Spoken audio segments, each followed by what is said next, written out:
Devil's Lake in Wisconsin looks peaceful if you catch it on a sunny day. Glass water, pine trees, families taking photos like nothing in the world has ever gone wrong. That calm feeling lasts about 10 minutes. Then the cliffs start closing in on you.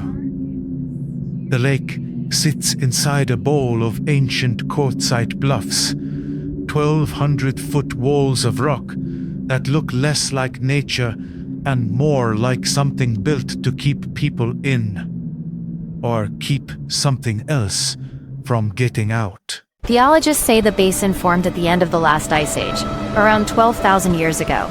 A glacier blocked the river that once flowed through the valley. Water filled the gap. No inlet, no outlet. Just a sealed body of water sitting there like a locked door with no handle.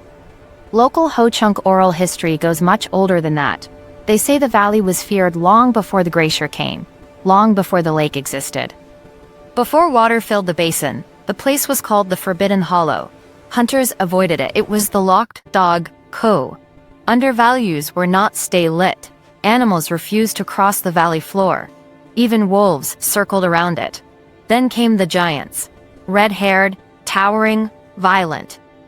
Descriptions say they stood twice the height of a man, with broad chests and skin marked by pale scars like lightning burns. They lived in the cliffs, carving caves into the quartzite walls. At night, they came down into the valley to hunt. And people were the prey. Ho-Chunk stories speak of entire camps disappearing. Not attacked, removed. Fires still burning, tools still laid out. No bodies left behind. Just drag marks leading toward the cliffs. One story tells of a war party tracking the giants to a cave entrance high above the valley.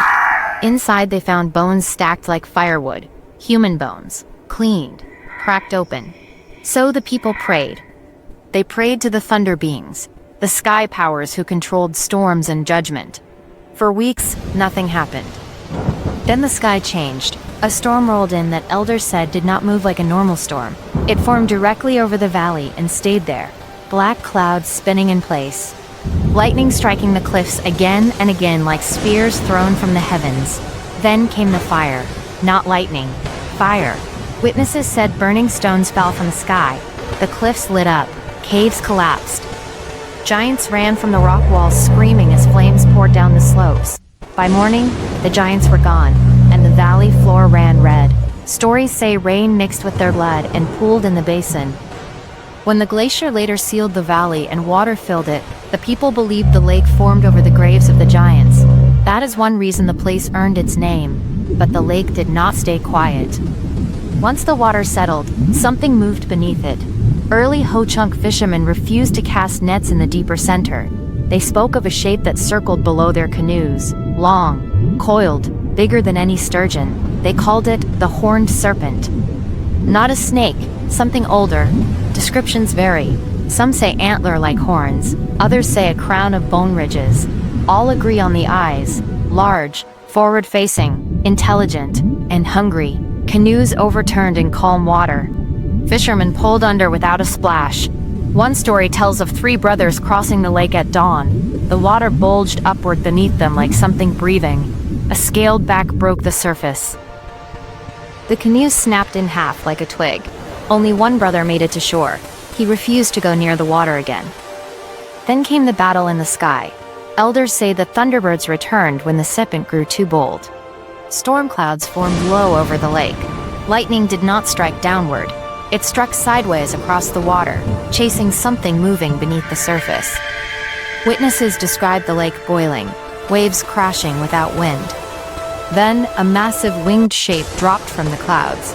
Not feathers, more like armored plates. The Thunderbird slammed into the water. The Serpent rose to meet it. Coils wrapped around wings. Lightning exploded across the lake surface. The fight lasted through the night. By dawn, the water was still. The serpent's body washed near the western shore, torn open, black blood leaking into the lake. The Thunderbird circled once, then vanished into the clouds. People believed the lake was finally cleansed. They were wrong. Fast forward to the late 1800s. European settlers arrive. They hear the native stories and do what settlers often do: laugh, rename things, build cabins anyway. One of the first recorded incidents happened in 1887. Two loggers camping near the southern bluff reported a moving ridge in the lake at dusk. They thought it was driftwood until it turned.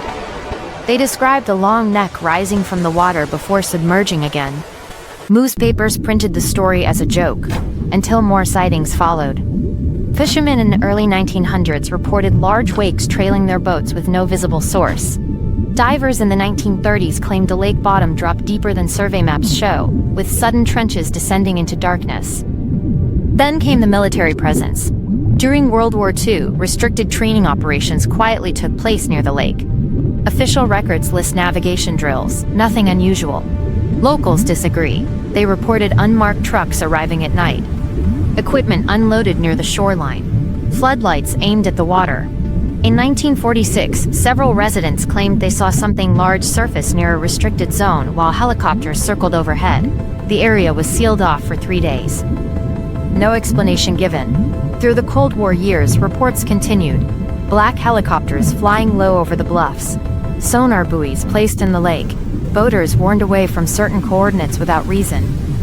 One park ranger, who spoke off record in the 1970s, claimed sonar readings detected moving masses below the thermocline, too large to be fish, too slow to be debris. He laughed when he said it. The kind of laugh people use when they are not joking. Modern sightings never fully stopped. In 2003, a kayaking group reported a long scaled back breaking the surface at sunrise. Photos came out blurred. Of course they did.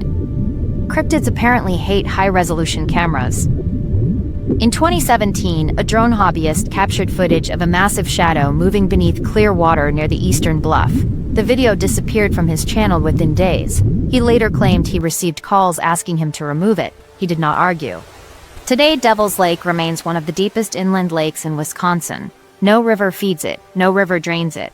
Water levels change with underground seepage no one has fully mapped.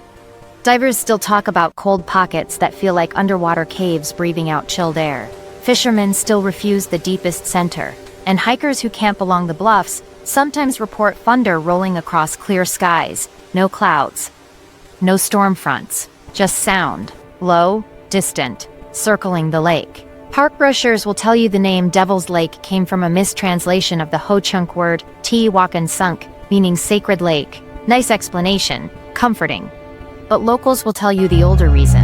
The valley was feared before the water. Giants died there. Serpents ruled there. Thunderbirds fought there. And whatever rests beneath the lake now has had 12,000 years to heal, hide, and wait. So if you ever visit Devil's Lake and the water goes still, no wind, no birds, no sound, do yourself a favor. Step back from the shoreline. Because legends there do not feel like stories. They feel like warnings.